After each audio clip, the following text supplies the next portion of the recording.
Well, good morning, Midway Church. So good to see all of you here. What a great, great crowd. Good to have all of you from wherever you're from. I know Maria got baptized, has family here from New York. And glad to have you folks with us. And we have other folks from different places, but wherever you're from, we're honored and grateful that you're spending your morning with us, studying God's Word together, worshiping the God of all creation with us and learning from His Word.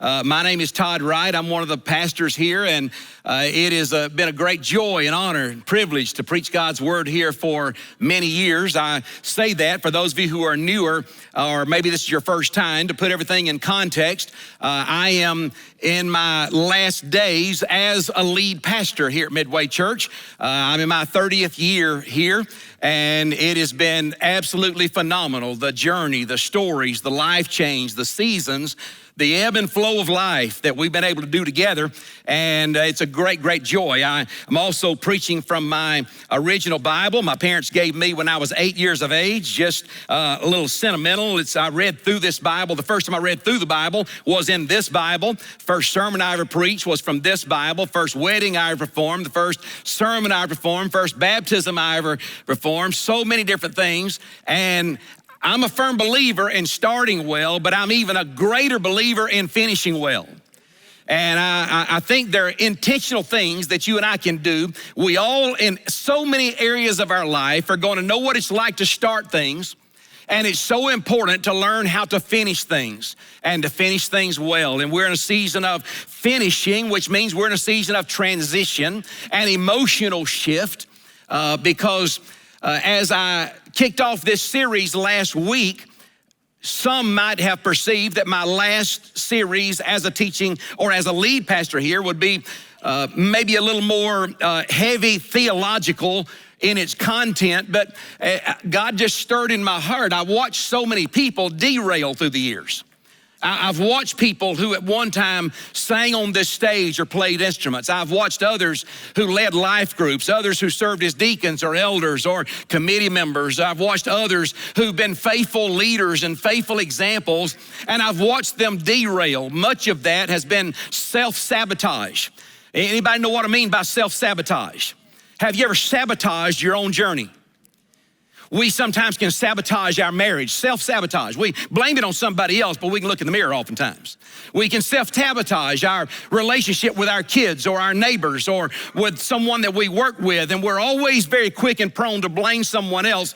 But in reality, 99.999999% of the time, we can look in the mirror and we can find the primary purpose or focus point of where the journey of sabotage began. And it began sometime along the journey of us not acting right, not acting and behaving in a way we should have or responding correctly, or we were going through a certain season that, yes, was difficult, but we just in the middle of that went haywire. We lost a sense of reality and no longer acted with good wisdom. And so I laid out this sermon series of 4 weeks beginning last Sunday, and I really want to encourage you, if today's your first time to hear this, go back to midwaychurch.com and listen last week's message as a prelude to this. And we're talking about seasons, wisdom to live by. Wisdom to live by. In this series, we're learning that the framework of seasons is about much more than the weather. We typically just think of summer, fall, winter, and spring, but there are so many other seasons that we go through in our life. And while we're in this world, God designed the universe to function by seasons. In Genesis 1, verse 14, He said He placed the sun, moon, and the stars in the sky for the establishment of days and weeks and months and years and seasons. And this concept is something we have to live into. There's a reason for that. It's just not so we can control the weather and so we can define our age and define what day of the week and define what week of the month or what month of the year we're in. But it's a part of the process of how God rebuilds us. It's a part of how God shapes us, how God grows us. It's the process of life from birth until death. And Jesus even referred to it in one of his parables. He said, unless a seed falls to the ground and dies, it remains alone and will not put forth fruit. But if it dies, it will spring forth. A seed has to die, pop open first before it can begin to sprout and grow up and put forth fruit. And sometimes these seasons, the ebb and flow of life, our universe, most seeds die in the fall and winter time so they can give birth and provide fruit in the spring and the summertime. And in our own personal life, if you will look, God uses oftentimes the death seasons of our life, those seasons that are sometimes dark, the seasons that are hard, the seasons in which we struggle, the seasons that we just seem to fight for every day to keep moving forward in some type of positive way, and just sometimes feeling like we're just barely hanging on, barely staying alive. God sometimes is killing certain things inside of us. He's destroying certain things inside of us. He's putting the pressure on inside of us through the basic ebb and flow and seasons of life, because it's in the midst of that we become more like Christ. If Jesus Christ had not died on the cross of Calvary, had he not been crucified for our sins, there would be no resurrection, there would be no eternal life for any of us. And in the same way, there's so much good that God is going to bring forth, positive and wonderful, and birth new things into our life. There's no new without going through the old. There's no life without going through the death. Now, with all of that as a background, this concept of seasonal living is, I believe, is one of God's major ways in which he provides for us wisdom, this concept of wisdom and understanding. This concept of wisdom and understanding are so essential to whether or not we get through the different seasons of our life and can look back in hindsight and actually feel progress rather than feeling defeated and depressed. Now, I want to go on record and say, and those of you who've known me know that I've been on both sides of that fence. I know what it's like to wake up on the other side of hardship and just know God is taking me through something where I've learned some good stuff that's going to help me in the future. I've also gone through some hardships where I got on the other side and I found myself depressed and disillusioned and disheartened, and sometimes very hard to get through and get over and to move on forward. So I don't stand here as a master of this cycle or seasons, but I can tell you it's real, and what I'm teaching you is very powerful. And if you can find a way to think through and to evaluate through the different seasons of your life, and then also learn the 3 stages of going through seasons wisely that I will teach at the end of this message, the last half of this message. If you'll grab hold of those, I promise you they'll help you. And they'll help you stick when you didn't think you could stick. They'll help you stay alive when you wanted to die. And for those of you who are on that verge right now, there's some great stuff out there in the future that if you die, you're gonna miss. And some of the best stuff's out there waiting on you. And the very fact you're going through that hard stuff right now is gonna make that stuff even better. It's what makes the great stuff in life, good stuff in life great, is the bad stuff in life being so hard. And once we get through it, man, it just begins to transform our mindset. Now, here's what some of us do. We go through the different seasons, we face the hard stuff, but too often we emphasize the bad stuff, the negative stuff of every season. Oh, I hate summertime. Oh, dear gosh. I mean, you sweat.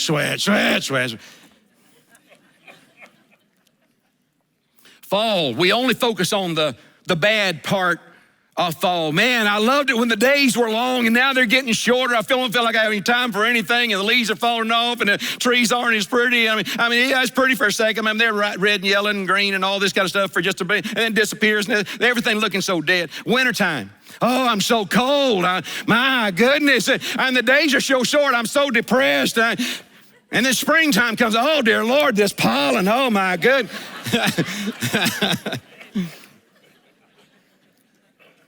Every season has good and bad, but if we overemphasize, listen to me carefully, because we are so dramatic. We are so melodramatic about everything under the sun. Been in there an hour. It's been like 3 minutes. You know what I'm saying? If we overemphasize all of the bad and all of the negative, here's what it does. It immediately shifts our mindset. It shifts our mindset. And you can't blame anybody else on this. This is your doings. If we overemphasize all the negative, all the bad, about any person, about anything, about any cycle, about any essence of a journey, about any tragedy or difficulty we're going through, if we constantly imagine the worst and we focus on the worst, what we are doing is we force on ourselves a victim mindset. We force on ourselves a martyr complex. We wallow in self-pity.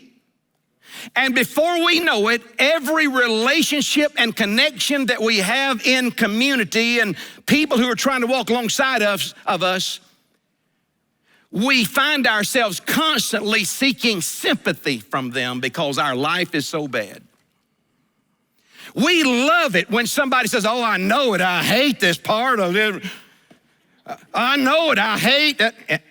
We love bringing people in on that journey and that cycle with us. And so therefore, not only are we bringing that martyr complex, that self-pity, that wallow in that self-pity, and we put ourselves in a defeat mindset for every day of our life, but we then bring other people into that with us, and that we love doing that. And not only are we sabotaging our future, now we're sabotaging theirs.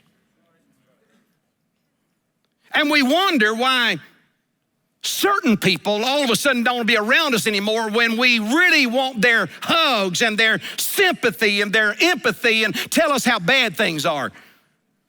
And those people just disappear from our lives, and we think they're the bad ones. They're the wise ones. Because they've determined they're not going down with you. Because life is never as bad as we think and imagine it to be at our worst. Ever. Motherhood is never as bad as you think it is. Fatherhood is never as bad as you think it is. Marriage is never as bad as you think it is at its worst. Your job, your career, your boss is never as bad as you think they are at your worst. We overemphasize all the bad. We make up stuff in the journey, and then we wonder why nobody wants to be around us to hear all that stuff all the time, and we're wallowing in self-pity, and then we shrink back into depression, and then we step back into suicidal ideation, and we don't want to live anymore because everything in our world is going down. And we did it just simply by going through a season and thinking only of all the bad stuff and stuff we don't like instead of thinking on some of the good stuff and focusing there. You said, really that simple? Yeah, it really is pretty that simple. It's not really complex. Now, in this series, I want to highlight the Bible verse that we began with last week, Ecclesiastes chapter 3 and verse 1. And it says, Solomon says, to everything there is a season and a time to every purpose under the heaven. To everything there is a season. To everything there is we'll make sure all of us are in it, and a time to every purpose under heaven.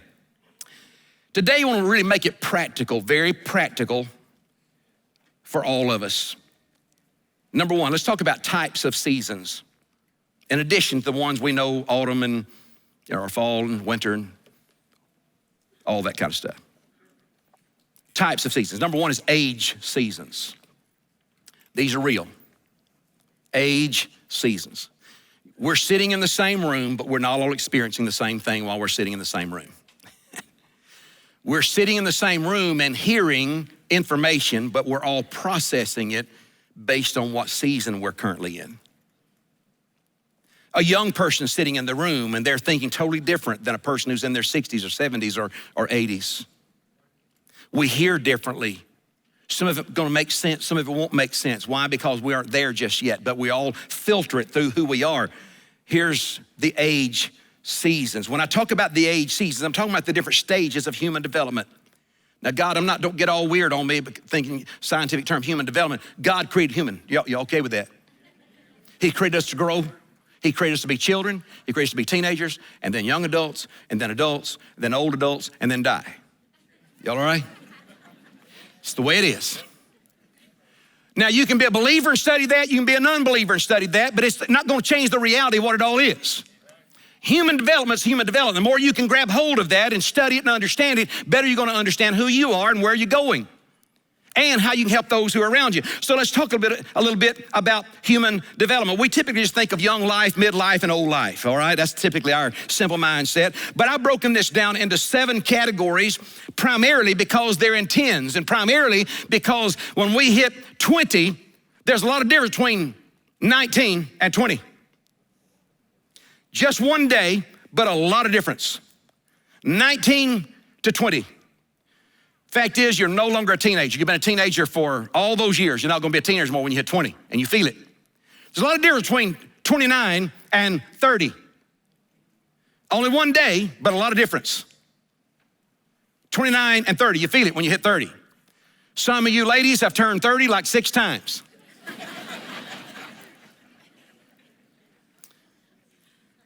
They'll say, I'm turning 30 second time, turning 30 the third time, turning 30 the fourth time. That usually means they've made another 10-year round. They just can't say 40. Can't say 50. Can't say 60. Can't say 70. Can't say 80, whatever it is.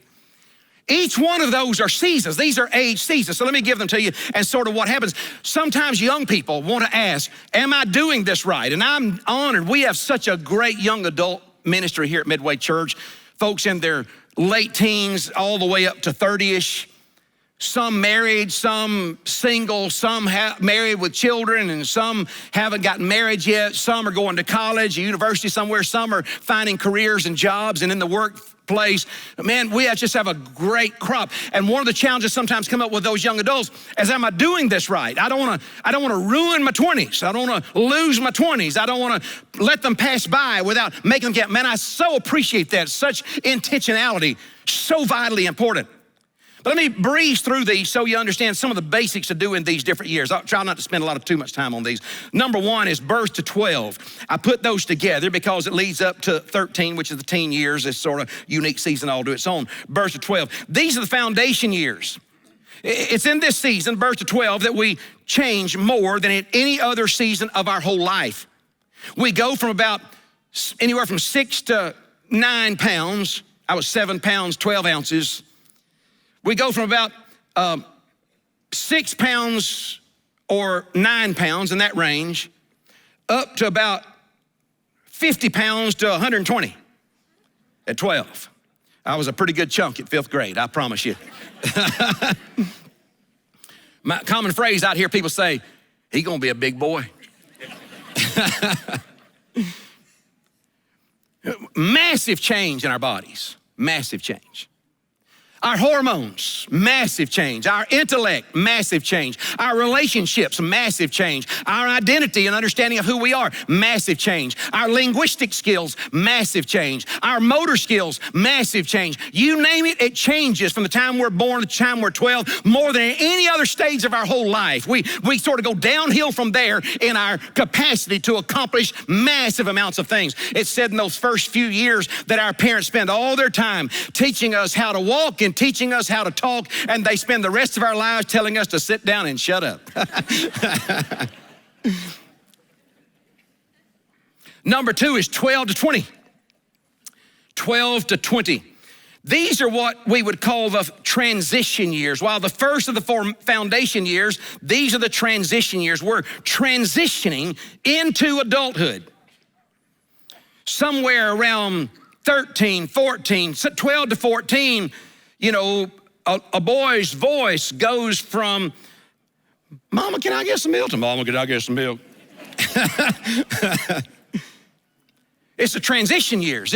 Our bodies are shifting more into adult bodies. Our interests are shifting more into adult things. We begin to dream about things that we want to do when we're adults. We don't think about when we're little kids that much, but we do think about it as we go through our teen years. And along about 14, we actually feel pretty grown. I mean, you ask every 14-year-old and 15-year-old, and we got it. We got this adulthood thing down.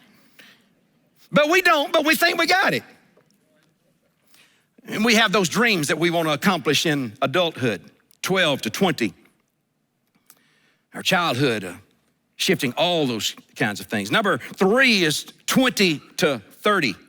20 to 30. These are what we could call the establishing years, 20 to 30, establishing. In this segment, this decade, we establish our careers. Most people are going to do for the rest of their life something related to what they learned how to do in their 20s. Most people. Some people make a massive career change, but not many. We establish our relationships. Marriages, we date, we marry. Some people establish a home and they have children before they're 30. Other people establish their sense of financial independence. Up until about then, parents have been footing most of the bill, or we felt like they were at least our safety net. We might be working, but they were footing most of the bill. And in our 20s, we start paying our own way at hopefully young people at some point. We moving down that path, moving down that direction, and I think most do. We're also developing and establishing habits. I wish I could spend a lot of time on this, but our habits are so vitally important. That's why develop good habits. Develop good habits. Develop habits of knowing what food does to you. I didn't learn until I was 21 that sugar and flour would make you swell up and look fat. Didn't know it. Didn't know it. Now, for some people, it seems to have no effect. And you won't talk about life, you won't come get counseling about why is life not fair. I'm going to turn around and you've got to counsel me on why I can look at a Krispy Kreme donut and gain weight. And some people can eat a dozen and not affect them. We're going to talk about that someday and maybe get answers in heaven.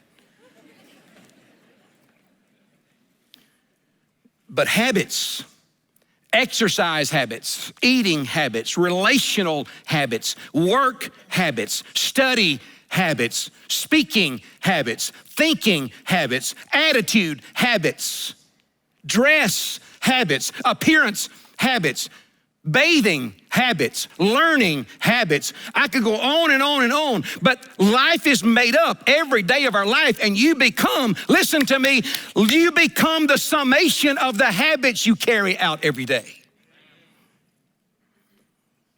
The habits impact your life, every area of it. If you're grumpy, it's a habit. If you're cynical, it's a habit. If you're filthy, if you speak a lot of filthy language, it's a habit. If you think negative all the time, it's a habit. If you're in a rush all the time, where's my mirror? It's a habit. All these are habits. Get those habits fixed. Young folks, if you think more about those things than you do about getting a large bank account, if you'll get your habits right, they'll lead to all the other stuff. That's wisdom. Number 4 is 30 to 40, practicing years. This is where we practice and hopefully get good at something. In your 30s, seriously, you want to get good at something. You hope to be getting good at marriage, the one you established. You want to get good at being a parent, a father, a mother. You want to get good at a skill. You want to know your natural leanings and your natural passions, your natural drives, your natural enjoyments in life. You ought to understand those things and begin to get good on those things. You don't have to learn everything under the sun. Get good at 1 or 2 things, that you enjoy and you can make a living doing it. And God will put passions as you walk with him. He says, delight yourself in the Lord and he will give you the desires of your heart. So as you walk this journey, you know what your passions are. Just walk with him. He'll start putting stuff inside of you and put his dreams and desires inside your heart. So these are the practicing years to get good at all the other things, these habits. And you'll find out if your habits are proving to be good habits or bad habits by your 30s. If your marriage is not any better, or if it's not as good, or it's worse in your 30s than it was in your 20s, then your habits might need to be tweaked. Your habit of when you walk in the house after working all day, the attitude you have toward each other, how you help your spouse, how you make them feel, you can change those habits. And if it's not working, after a while, it's gonna bring about a split in the marriage. If you don't fix some of that stuff, you can't ignore that. Are y'all awake? Don't ignore that stuff. It won't go away. That's why we have counselors, because sometimes we're dumb and we need somebody else on the outside to hear our journeys. I've been there. I've sat in the other seat where we need somebody else to talk to us and tell us where we're going wrong and what habits are bad. My tendency is when somebody says, I don't get it. When I do this, this, and this, she just explodes. And I'm thinking, it's not rocket science. Don't do this, this, and this. But some people need to tell somebody, and they got to have somebody else tell them don't do that. And that's okay. That's when we have those processes. No, number 5, 40 to 50. These are the building and realignment years. Building and realignment years. Depending on where you are, depending on whether your habits are proving good or bad habits, your 40s up to 50 is a good time where you have enough experience to know if you should keep moving forward full speed ahead or you should realign a lot of stuff. A lot of times I've heard people talk about the 7-year itch in marriage. You ever heard of that? How many of y'all heard that? A few folks, all right. 7-year itch. Some people don't know why, but after 7 years, they just start looking around wondering, they might have married the wrong person, and who else could it be out there while they're married? 7 years. I've watched some people go through this every 7 years. After what? Just settle in. Just settle in. Develop good habits, and you can build a great life. There are others out there that think, I forget the phrase that people use, my soulmate. That was my soulmate. We only have one soulmate. Goodness, what bad thinking. Soulmate usually somebody that can tolerate you more than anybody else in the world. It's not one soulmate. You didn't miss your soulmate that's still out there somewhere. You got them right there with you. But your habits are driving a wedge between you. And if you got them, after 7 years, be a wedge between y'all too. Because you're still the same. You got to change, and they have to change. And we learn how to do this stuff together. Everybody okay? Either build, fast forward, or realign in your 40s. Number 6 is 50 to 60. These are referred to as the high impact or mastery years. You ought to be an expert at something in your 50s. You really should. You ought to be outstanding at something. Know your field. You ought to have learned what ticks your spouse off and not do that anymore. Y'all just know that. Now, it's not good if you know what it is and you regularly do that. Intentionally, that's not a good thing. But you ought to have the wisdom to know not to do it. If it's relationships, you should be good, know how to add value. You should be good at some basic knowledge, skill, influence, and be able to mentor. This is when God gives us grandchildren in these years. Why do you think the timing is so we can give us grandkids? Because we ought to have a few things figured out by now. We can invest in them and do it right. Because their parents, in some ways, are no smarter than we were when we were their age. Grandparents can sort of bring perspective to the overall thing. But it's high impact mastery years. Number 7 is, sorry to say this, but 60 until death, all right? It's the death category. Legacy years. I'm 61, by the way. You don't have to run from 60 to death. You don't have to run from it. Don't exercise and eat right thinking you're going to live longer or thinking that you're going to keep from death finding you. It finds everybody. Some folks while they're exercising. Some folks while they're eating right. They could have had a French fry or two, you know. Be mindful because it's going to affect how well you feel, how certain illnesses find you. I didn't know that if my fingers and arthritis is passed down from me from my sweet grandmother and my mother. I was getting to the point where I couldn't hardly move my fingers at different times, and someone told me that if I'd cut out sugar, a lot of that would go away, and I have none of that by cutting it. About 95%, except for ice cream, about 95%. Some things I think they're gonna hand out in heaven. When you get there, big bowl of ice cream and bacon, all right? Not necessarily together, but you know, that's heaven.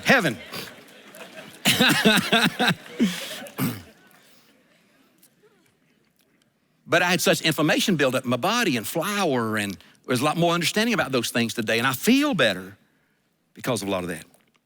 Now, here it is. What season are you in? What age season are you in? What bracket are you in? Secondly, what bracket or season is your spouse in? Identify it, circle it, write the age down. And think about your children. What seasons are they in? Because if we're the parents or grandparents, how can we help our kids and grandkids going through their seasons if we don't even understand what season they're in? And we're over here on our own. We have to do this intentionally. And our spouse may be a wide age gap between us and our spouse. Know what season they're in because there are issues that go along with that season. Y'all okay? And it'll help you have better empathy. Let's talk about event seasons right quick. Event seasons.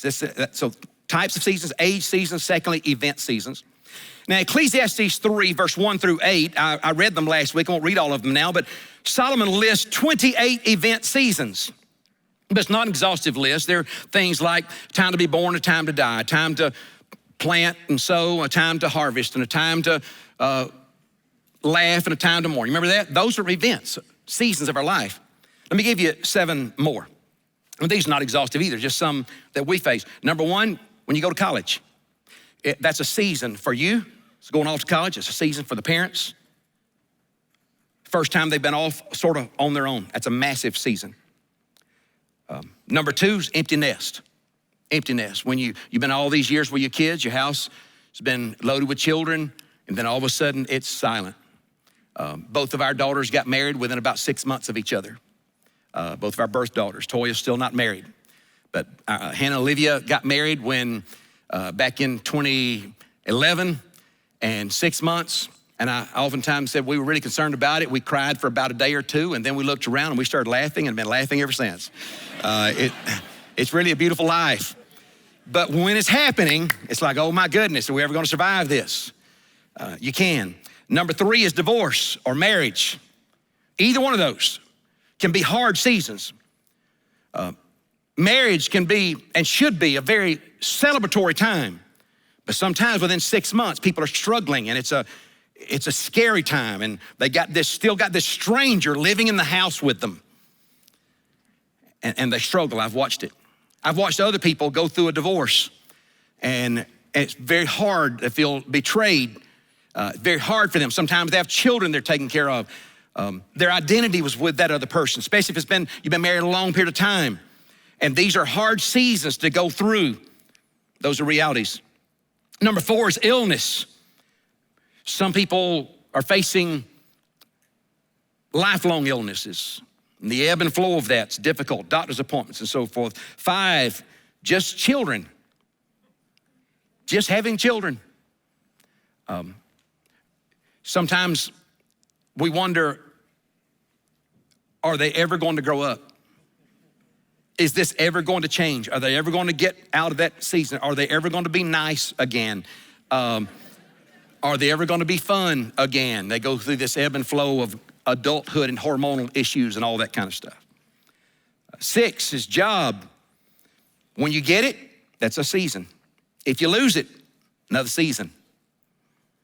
7, retirement. That's sort of a Western world concept, but it's hard to have all of the community, all of your routine, all of your life around a certain group for 30 or 40 years. My grandmother worked at the same cotton mill for 46 years. 46 years at American Thread. Same community, same little parking lot from the time she was a teenager to the time she retired. And then you walk away from that. Well, those are your friends. That's your camaraderie, that's your routine, that's your schedule, that's your money, income, that's your everything. And you walk away and it's so different. I've watched many people, but some people don't live a year or two after retirement because their life is over. They've lost their sense of aliveness. It was all connected to that. And so that's a season. You need community, you need money to live, you need routine and schedule, and you need purpose in your life. And if you can retire and still have all four of those things, I'm speaking to a certain age out there, you can be okay. But if you cut off one of those, you're gonna get in trouble pretty soon. You gotta have all four of those things. Now, you need to evaluate these things regularly, your life, your season. Everything about your world you need to evaluate. I want to show you this little excerpt from one of my journals from many years ago. This is from 2013. And I was flipping through one of my journals. I don't write every day. I don't even write every week or every month. There have been a few years I didn't write. But I try to write and evaluate what's going on in my world. And this is something I wrote June 9, which happened to be the day after my birthday. June 9, 2013, 4:30 a.m., Sunday morning. I'm now officially 49 years old. I don't feel any older, but I'm very aware that 50 is next. I'm trying to prepare the next phase of life with intentionality. Here's a summary of my life thus far. 0 to 10, learning the basics and enjoying my family and life. Received Jesus and was baptized. It's okay to identify the tough stuff of each season, but make sure you include the good stuff of each season. 11 to 20, learning, exploring, dreaming, loving.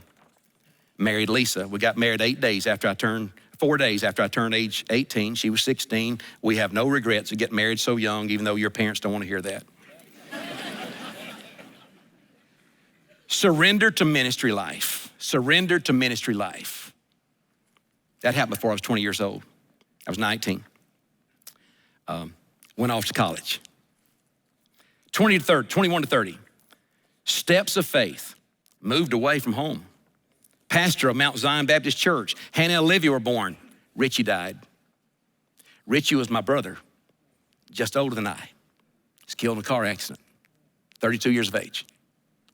Very traumatic. Our family was never quite the same. It's okay to mention that, but you can't dwell only on that, because God's done so much great stuff too. 31 to 40, graduated college and seminary. You remember me, I've told you it took me 12 years. I started at 17, actually.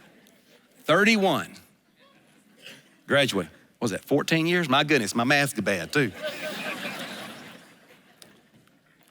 Pastor of Midway Church from 31 to 40.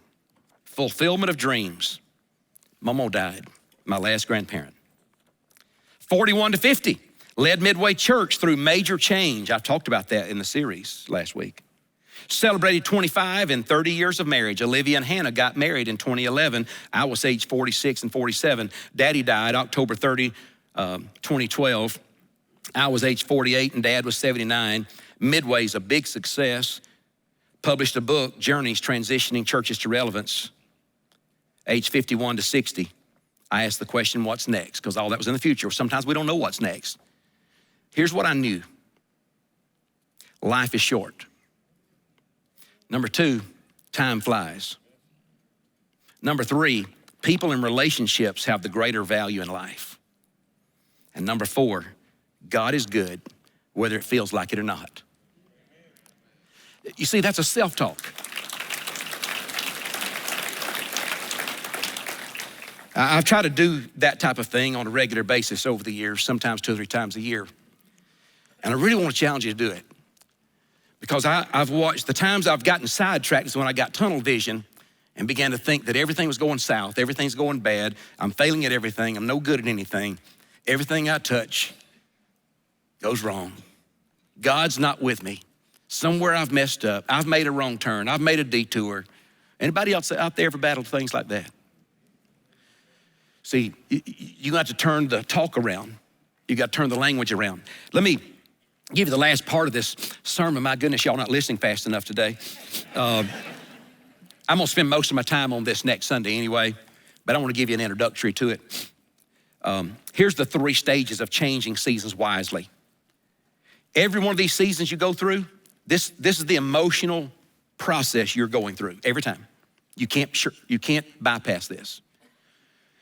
Stage 1 is called exit the past. That's where you say goodbye to the way things used to be. Something happens and it impacts the way life has always been, and you know life's never gonna be exactly the same. When your kids get married, it's gonna feel that way. If they move off and move back, it's gonna feel that way. Whatever happens, it's the end of the way things have always been. It's a time of loss and grief and of letting go. Now, where do we get this? The story of the Exodus. Moses is called to lead the children of Israel out of Egyptian bondage into the promised land. They had been begging for hundreds of years to get out of Egypt, go to the promised land. They know Egypt's a bad place. They know the promised land is a good place. And when God answers their prayer and sends Moses to lead them out of Egyptian bondage, they get to a place called the wilderness, and what do? They want to go back to the way it used to be, even as bad as it was. Why? Because it feels normal and it feels home to them. And some of you have faced bad stuff for so long, you think there's no other way to live, and you just keep wanting to go back there. That's why sometimes we self-sabotage, because we can't handle things being good in our life. Second part of this, not only getting out of Egypt or saying goodbye, letting the past go, but stage 2 is enduring the wilderness. It's all about chaos, confusion, and frustration. Always has been, always will be. Wilderness is always wilderness. You always feel lost. And every time something happens and stops in our life, we know the end is there, but then there's this time period where life just don't feel right, and we don't know if we can go any further, don't know if we can deal with all of this. And I want to stop here. I don't want to get too personal, but I've been going through the wilderness at Midway for the last couple of years, 3 to 4 years, because I knew this time was coming. And I'm actually already beginning to dream about my future and coaching and investing in the future, the next 10 years of what God's gonna do in multiplying in ministry. But I realized that for our entire church, you heard about it 2 years ago, and it was the end, and now the wilderness is sort of there. And I just wanna remind you, if we're not careful, we can act our worst and our ugliest in the wilderness. If you find people who are really out of control and emotionally out of character and saying things, doing things, and acting like things just don't feel right, and I don't know, and Todd's gone, it don't feel right without Todd and all that. And it's not about Todd. God was here before I showed up. It's not about Kevin. It's about you and your journey and your emotional journey. And if you start saying wilderness things, you better identify it. And if not, those of you who know should tell them, hey, you're talking like you're in the wilderness. Let's go to lunch. Yeah.